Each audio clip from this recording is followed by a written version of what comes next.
Hey everybody, welcome back. Here we are in the week 3 discussion. This is an interesting one because we're going to be introduced this week to certain kind of hypotheticals or certain scenarios that prompt us to think a little deeper about the subject in question. We're going to do this a couple times throughout the term, so this is just, the first of a number of them at least.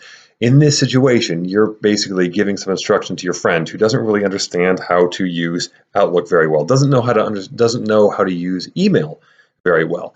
Think of this person as somebody who is very, very new to kind of maybe the professional world or even to the technology of email. There are still many people out there who are, or maybe somebody who's young. You can even see it as like you kind of mentoring your child in using something like Outlook. That might be a better way of looking at it, perhaps. So the scenario essentially is you giving advice on how to use Outlook effectively and how to start emailing professionally. So in the lecture this week, there is a portion about email etiquette. This is something very important. This is something that's often very, very overlooked by people. And when you're in the professional world, the expectation is you have an understanding of kind of what makes for a good professional email and what doesn't. So it is on you this week in discussion to give some advice. What are some of the things that a new person, new to Outlook, should know about the program? What are some tips and tricks that you can offer? What are some features that you think are particularly helpful? And then, what about email etiquette? What makes for a good email? What makes for a bad one? And I mean by good or bad, I mean professional or unprofessional. So this is your opportunity to really kind of put to good use what you learned in the lecture and drawing from maybe previous experience you've had. Feel free to talk, a scenario and say, like, when I was, first in the professional world after graduating high school, I didn't know anything about emails, and I sent a really bad one to my boss, and she corrected me, or something like that, right?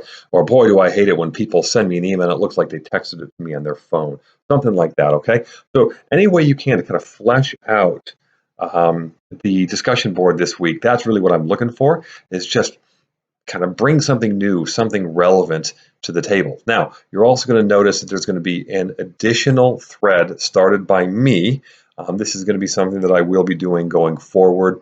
Every week's going to be a little different. Often I use certain ethical dilemmas, or I use something from the news, or I use something that's related to the topic that we're talking about. But it allows you to just kind of maybe think, ponder something that might be a little different, and often is maybe a little more fun, because sometimes it might get a little boring talking about Outlook or Excel or something like that. So I just try to, inject a little fun into the week. So keep your eyes peeled for that.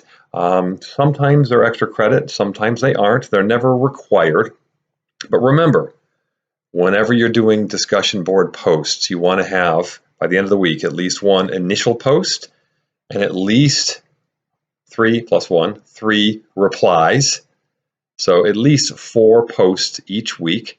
And you want to try to post those over 3 days in a given week as well. That's really what's going to help to kind of flesh out and broaden the appeal of these boards. So any questions, folks, any concerns, anything comes up at all, you know where to find me. Thanks, folks.